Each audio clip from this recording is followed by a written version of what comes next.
Guillaume.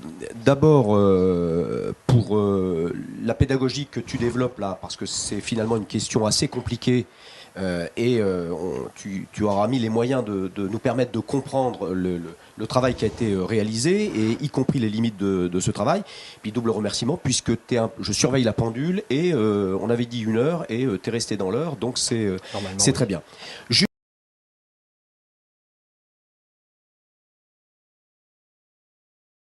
Juste avant d'ouvrir la discussion, repréciser une ou deux choses.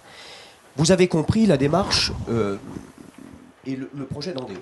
Premier élément, les personnes en situation de handicap, pour pouvoir réaliser leur projet de vie et vivre le mieux possible à domicile, ont besoin de trouver des services qui soient adaptés et compétents. Qu'est-ce qu'on a fait ? Le président l'a rappelé tout à l'heure, on a créé un référentiel. Parce que la qualité, ça peut être tout et n'importe quoi. Encore fallait-il se mettre d'accord sur, bon, qu'est-ce qu'on met après tout dans le panier de services. Et c'est bien la démarche que nous avons menée au cours de l'année 2010. Et M. Bridel le rappelait tout à l'heure, une démarche qu'on a essayé de faire la plus consensuelle possible, en mettant autour de la table quasiment toutes les parties prenantes. Première démarche. Alors, d'accord, on a défini la qualité, on a défini ce qui doit être dans le panier de services. On ne pouvait pas se désintéresser de la seconde question, qui est celle de l'accessibilité à ces services. C'est pas le tout de faire des services qui sont bien adaptés, très compétents, etc. Si après, les personnes en situation de handicap ne peuvent pas y accéder, on a fait un bel exercice, mais pas très efficient. Et c'est bien sur ce deuxième thème que nous avons souhaité abonder la réflexion. Et Guillaume l'a dit à plusieurs reprises, nous ne prétendons pas avoir fait le tour de la question. Nous ne prétendons pas que ce rapport est un rapport absolument final, etc. De notre point de vue, ça n'est qu'une contribution. L'idée, c'est vraiment de pouvoir ouvrir des discussions sur cette question extrêmement importante qui conditionne la réalisation du projet de vie des personnes en situation de handicap. Et donc voilà, c'est une contribution, elle a ses limites. On pourra au moins pas nous reprocher de ne pas avoir été transparent quant à la méthodologie, hein, vraiment, et vous le verrez encore mieux dans le rapport qui va vous être remis. Vraiment, vous avez tous les détails. On a été, j'allais dire, on a essayé d'être le plus clair possible sur l'algorithme, si je puis dire, hein, c'est-à-dire comment on a procédé, comment on arrive là, et y compris en appelant l'attention sur un certain nombre d'écueils, comme Guillaume vient de le faire. Voilà. Donc je voulais, peut-être pour conclure la présentation et avant de vous donner la parole, préciser cet élément-là. Et à vous maintenant d'intervenir. Alors peut-être pour faciliter les échanges, alors toujours, comme on vous l'a dit tout à l'heure, emparez-vous d'un micro et veillez à ce qu'il soit allumé, et puis vous présentez. Merci à vous.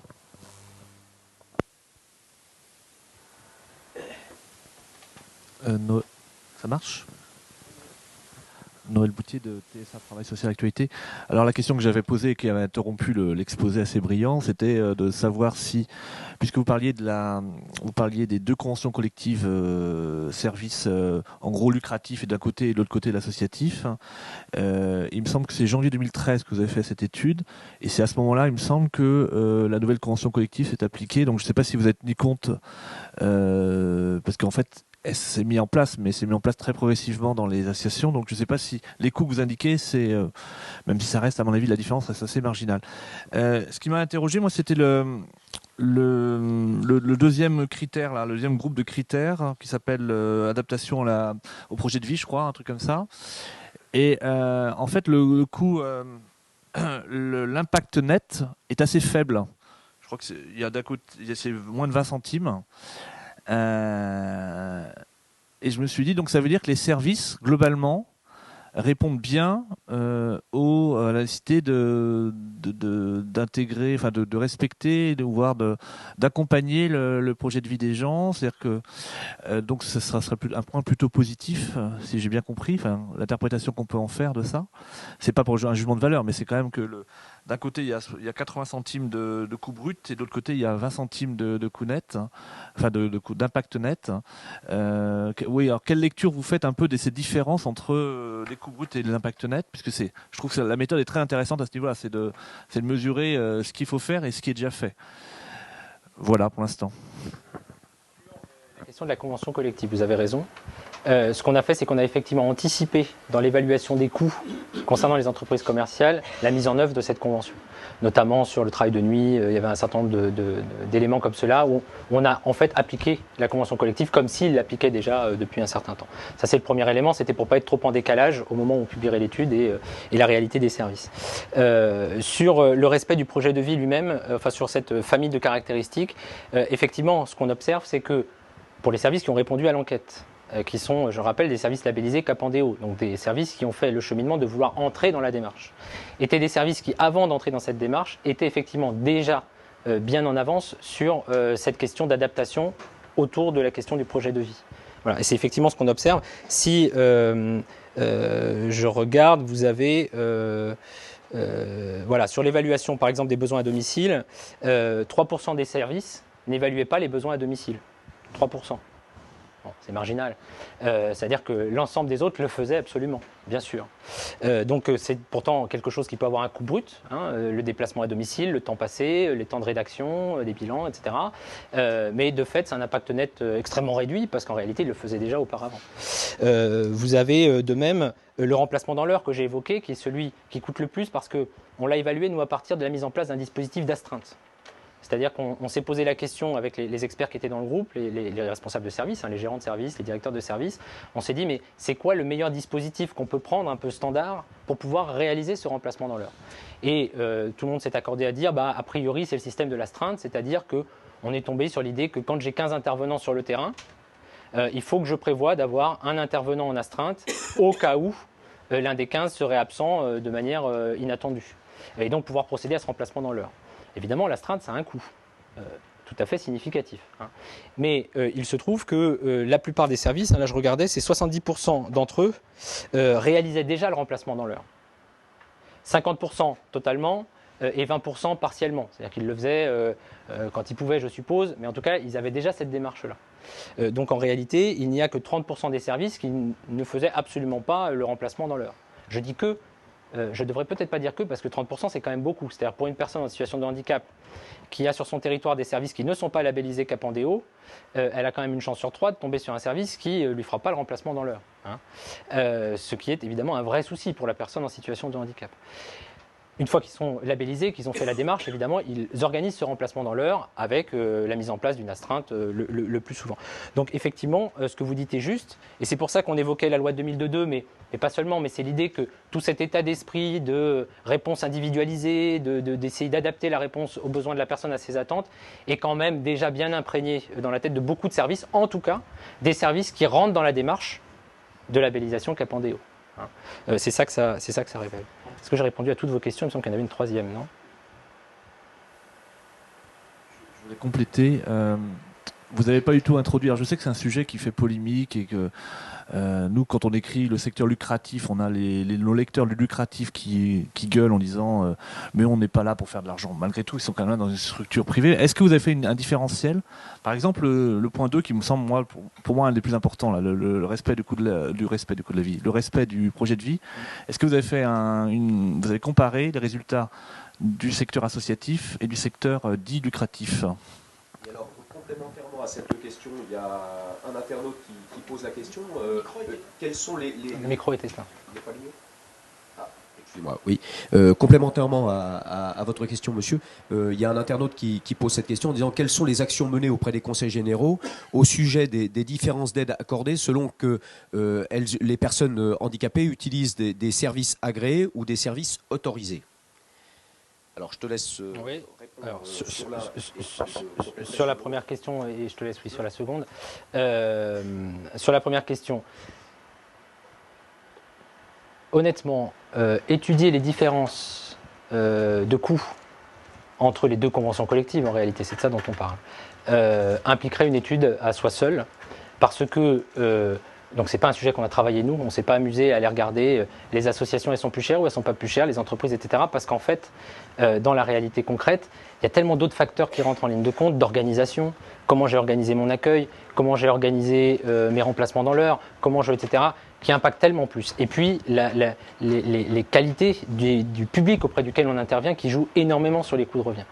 Donc on ne s'est pas amusé à faire cette comparaison, ce n'était pas l'objet de notre étude, et ça nécessiterait une étude à part entière. Par ailleurs, on a observé qu'effectivement, comme c'est d'autres facteurs qui impactent, en réalité, vous pouvez avoir des services entreprises commerciales plus chers que des associations, inversement, enfin bref, vous avez absolument tous les cas de figure. Après, on pourrait aussi parler de fiscalité qui n'est pas la même. Tout ça nécessiterait effectivement d'être regardé dans le détail, ce n'est pas du tout l'objet de notre étude, donc on n'a pas traité ce point-là. Et donc pour revenir, oui, sur le traitement accordé, je dirais, par les conseils généraux, alors évidemment, ce point-là n'a pas manqué d'apparaître dès, je crois, la première réunion que nous avons tenue avec le groupe expert que vous a présenté tout à l'heure Guillaume, la première réunion. On fait un peu un tour de table avec les directeurs de service en disant, bon, alors dans votre département, comment ça se passe, etc. Et j'ai encore en mémoire, effectivement, un directeur de service, moi dans mon département, le département dit c'est la PCH, toute la PCH, mais que la PCH. Bon. Et sa voisine, c'est une voisine d'à côté, dit moi dans mon département, en fait, je suis tarifé à 25,40 €. Alors bon, ça suffit évidemment à marquer les écarts qui peuvent exister aujourd'hui dans les pratiques, mais bon, on le découvre ici autour de la PCH et des réponses à apporter aux personnes en situation de handicap. On sait bien qu'en même temps, cette question-là ne se pose pas que pour les personnes en situation de handicap, ça concerne y compris les personnes âgées. J'ai envie de dire à cet internaute, écoutez, voilà, on vient de verser au débat un outil qui doit servir à objectiver autant que faire se peut les différentes caractéristiques et leur impact financier. On espère que ça va effectivement pouvoir permettre d'engager un débat, des discussions là-dessus. Et je redis, on ne prétend pas avoir fait le tour de la question. Certainement que ces travaux sont perfectibles, mais au moins, Andéo fait une première contribution, j'allais dire. D'autres questions, d'autres réflexions ici autour de la table, et je ne vois pas arriver de questions, mais il faut peut-être que je fasse quelque chose.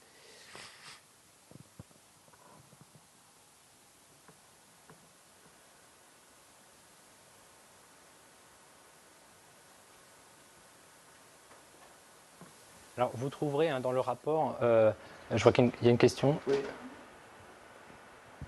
Donc Christine Louis-Guérin pour UNA. Moi j'avais juste une interrogation parce que vous avez parlé d'un prix de vente à 21 € et d'un coût complet à 23 €.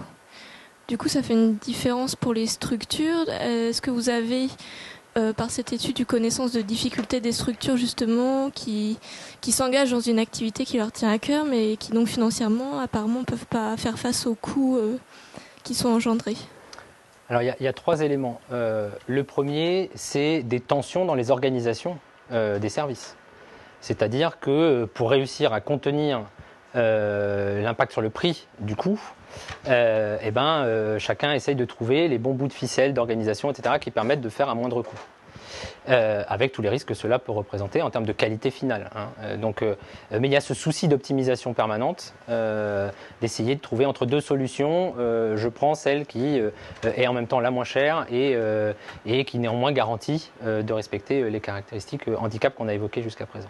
Le deuxième élément, c'est que, notamment sur la question de la formation, par exemple, dont on a vu que c'est un coût extrêmement important, les directeurs, les responsables de service nous ont dit quoi? Ils nous ont dit, mais la formation, on nous demande, et on a besoin de faire du prévisionnel sur la gestion des emplois et des compétences.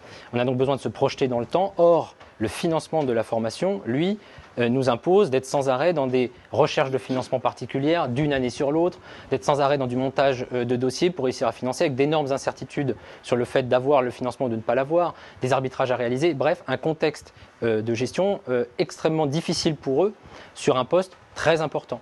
Mais le fait est que quand ils obtiennent ces financements, principalement via les OPCA, mais pas seulement, ils vont aller répondre à des appels à projets de telle fondation, de tel autre organisme privé pour essayer de compléter les budgets formation. Et donc évidemment, quand ils réussissent à avoir ces recettes-là, ils ne traduisent pas dans le prix de vente le coût de la formation. hein, d'où cet écart. Et puis le troisième élément, c'est bien sûr les difficultés économiques. C'est-à-dire que très concrètement, des services se trouvent à devoir, pour avoir de l'activité, être sur un coût inférieur à ce que leur coûte vraiment la mise en œuvre du dispositif. Et si, à la recherche d'un financement en dehors du prix de vente, ils ont un refus, le fait est qu'ils ont bien réalisé les prestations, qu'ils ont bien les charges qui vont avec, qu'ils ont formé les gens, mais s'ils n'ont pas les recettes sur lesquelles ils escomptaient, des écarts existent et des déséquilibres économiques peuvent exister. Et dans le secteur, on sait qu'ils sont importants. Alors moi je ne vois pas remonter d'autres questions du chat, mais alors je ne sais pas s'il y a un problème technique ou si nos internautes sont tellement abasourdis par la présentation de Guillaume que du coup ça leur coupe la parole, enfin l'écriture au moins. Non, je plaisante Guillaume, tu sais bien. Voilà. Monsieur Colas, la CNSA. Merci. Alors d'abord je voulais saluer la qualité de l'étude qui est au demeurant pas loin d'être une première dans le secteur, effectivement, tout à fait d'actualité.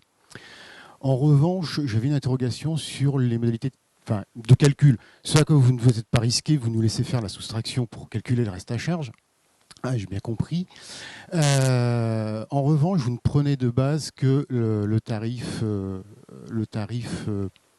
PCH arrêté par le ministère à 17,59. Or, ce n'est pas le seul tarif de référence, puisque lorsque le service est agréé, c'est le service autorisé et tarifé, c'est le service reconnu par le tarificateur, donc le président du Conseil général, qui est opposable, qui en général est plutôt au-dessus du tarif PCH.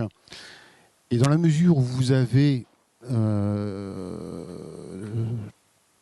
loin de 70% en volume horaire, qui est votre facteur de pondération des heures, on peut supposer quand même que le reste à charge, il existe certes, mais il est moins important, voire beaucoup moins important que ce que l'on pourrait faire par une simple division entre le coût net, l'impact net, et les 17,59.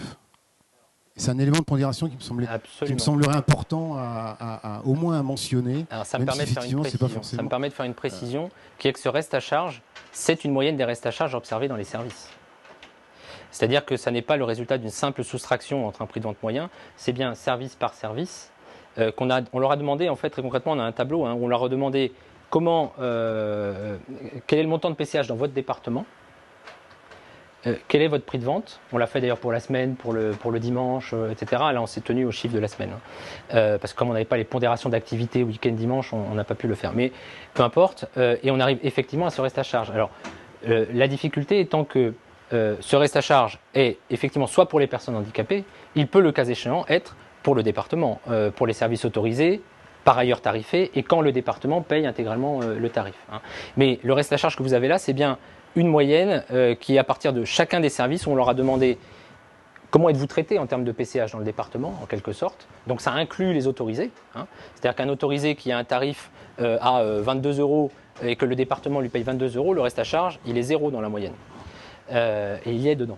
Donc le 3,49, c'est vraiment une moyenne qui agrège à la fois des services pour lesquels il n'y a pas de reste à charge pour les raisons que vous avez évoquées à juste titre, et des services qui ont de reste à charge parce qu'ils ne sont pas autorisés, ou parce qu'ils ne sont pas tarifés, ou parce qu'ils ne sont pas payés à 100% de leur tarif par le département, parce que ces cas-là peuvent exister. Une question d'un internaute qui dit la question qui peut se poser serait de savoir si vos tarifs présentés sont toutes taxes comprises ou pas. Effectivement, vous l'avez dit, la fiscalité est différente entre le monde associatif et celui des entreprises, mais la TVA à 5,5 sur ces heures n'est pas négligeable malgré tout. Oui, très bonne question qui a fait l'objet de nombreux débats dans le groupe de travail. Je souris en regardant Franck Nataf qui a notamment intervenu sur le sujet. Pour ce qui est du prix de vente, on leur demandait effectivement TTC, c'est-à-dire que notre souci à nous était de se placer du point de vue de la personne en situation de handicap qui, elle, a de fait, étant le consommateur final, a payé la TVA. Donc on est bien sur du TTC. Là, sur le diapo, ça n'apparaît pas, mais dans l'étude, on le précise. Ouais. D'autres questions ? Alors c'est une question plus générale qui dépasse l'étude, mais est-ce que vous avez l'idée du nombre de structures en France qui, même marginalement, proposent des services d'accompagnement aux personnes handicapées? Est-ce que ça existe? Il y a une statistique qui existe, qui recense ça ou pas? On est dans le grand flou Je ne suis pas omniscient, mais à ma connaissance, non. Ce que l'on sait, c'est le nombre de services agréés. Mais comme ce nombre change tous les mois de manière extrêmement importante en progression, c'est un peu compliqué de le mémoriser, mais on doit être autour de, Julien, c'est 10-12 000 services agréés au plan national, mais ça ne veut pas dire qu'ils interviennent. D'abord, qui sont agréés pour les publics handicapés, ils peuvent être agréés petite enfance, et deux, qu'ils ont effectivement des interventions auprès de personnes handicapées. Par contre, ce que l'on sait, c'est que sur l'ensemble du volume d'heures prestées par des services prestataires en France, tout public confondu, 4 à 5% de l'activité est réalisée auprès de personnes dites handicapées. Madame Joche, la NSP, vous avez des éléments là-dessus ou pas du tout? Il faut prendre un micro.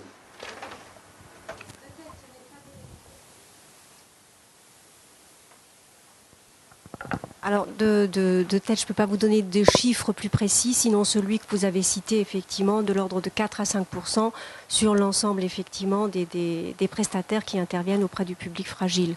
Je pense que dans les mois qui viennent, il y aura certainement des éléments plus précis qui vont pouvoir être communiqués, puisque vous savez que les missions de l'agence sont intégrées à la DG6 et qu'un pôle observatoire doit se mettre en place dans les prochains mois, et que c'est une des préoccupations fortes, effectivement, du secteur service à la personne, et c'est porté par la DG6. Voilà ce que je peux vous dire. Merci pour cette précision. D'autres interventions?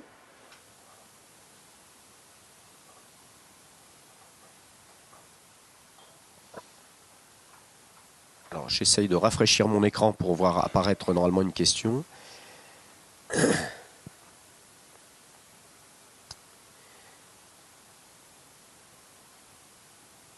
Ah oui, et là, quelqu'un dit il faut savoir que dans certains départements, ce sont des CESU à 17,59 qui sont remis et il n'y a pas de réévaluation du Conseil général. Voilà, donc c'est plus, c'est pas une question, c'est une réflexion en forme de constat. Oui, je vous en prie. Une question, parce que vous avez parlé de votre volonté de prolonger les études, notamment sur le coût de la vie sociale et citoyenne des personnes en situation de handicap. Moi, je le vois du point de vue du secteur non lucratif de l'aide à domicile, où il y a une vraie mobilisation qui est en cours sur l'accompagnement du handicap. Est-ce que vous avez le projet de reconduire cette étude et à quelle échéance? Parce que peut-être que là, on va avoir des structures qui vont s'engager justement dans la labellisation Andéo, et certaines structures qui vont partir de plus loin justement que les structures qui sont dans l'étude et pour lesquelles l'impact net était peut-être plus réduit. Mademoiselle, il vous a pas échappé qu'aujourd'hui, je suis épuisé. Hein. Épuisé. Hein. Alors, beaucoup par mon rhume, mais un peu quand même par l'étude. Et... non, et même si c'est Guillaume qui a fait une bonne partie du travail, mais aussi avec les directeurs des services du groupe expert, je ne sais pas répondre à votre question. On présente cette étude aujourd'hui et vous m'interrogez sur l'étape suivante de peut-être renouveler cette étude. Nous, on est vraiment à l'attente des travaux qui vont sortir concernant la partie grise. D'ailleurs, il n'y a peut-être pas de hasard dans le fait qu'il l'ait mis en gris. Voilà. Hein. On est évidemment très intéressé. Guillaume l'a dit, on ne s'est pas attaché à cette partie-là, considérant qu'on n'en avait pas la pleine légitimité, si je puis dire. On connaît un peu mieux les parties en couleur là, sur donc, tout ce qui concerne les caractéristiques spécifiques au handicap. On les a quand même beaucoup travaillés, pas tout seul, avec plein de monde, mais voilà. On a fait le choix vraiment de dire on ne travaille pas, et je vais vous faire une confidence. Mon président ne répétera pas ça à ses administrateurs, mais initialement, dans nos premiers travaux, on avait même d'ailleurs complètement fait l'impasse sur la partie grise. C'est-à-dire que les premières présentations que nous avons faites à nos administrateurs, c'était uniquement, effectivement, pour résumer, le surcoût spécificité handicap. Et les administrateurs disent non, mais attendez, c'est bien votre truc, mais c'est pas complètement intéressant si au bout du compte on ne sait pas combien coûte la prestation. Donc il faut quand même que vous nous mettiez quelque chose en dessous. Alors d'où le point d'interrogation et on a été, je crois, suffisamment explicite aujourd'hui sur ça reste pour nous un point d'interrogation. Donc pour répondre à votre proposition, je dirais, nous pour l'instant, on est dans l'attente de ce qui va sortir du groupe de travail, des groupes de travail qui sont en place sur justement cette partie aujourd'hui grise sur notre schéma et sur lequel on a du mal à répondre. On n'a fait que des hypothèses. Alors, il y a une question également, c'est cette étude sera-t-elle mise à disposition des MDPH pour que les tarifications puissent être valorisées avec des arguments concrets auprès des services ? Alors nous, vous êtes ici les premiers destinataires et les premiers à bénéficier de cette présentation. Jusqu'à présent, on procède comme on procède toujours. On anime des groupes techniques, on produit un rapport, on le fait d'abord valider par notre conseil d'administration et tant qu'on n'a pas l'aval de notre conseil d'administration, on ne publie rien du tout. Le conseil d'administration a examiné à 2 reprises, au mois de juillet et au mois de septembre, ce rapport, nous a donné son imprimatur. Et donc voilà, vous êtes aujourd'hui, c'est vraiment aujourd'hui qu'on fait la présentation pour la première fois de ce rapport. À partir de là, le rapport, il va être en ligne sur notre site internet. Nous, tout ce qu'on produit, on le fait figurer sur notre site internet. Donc, je ne sais même pas si Alexandre peut répondre, mais c'est peut-être même déjà, oui, on fait signe que c'est déjà sur le site internet. Donc, vous pouvez parfaitement aller télécharger le rapport dans son intégralité, en allant sur www.andeo.fr.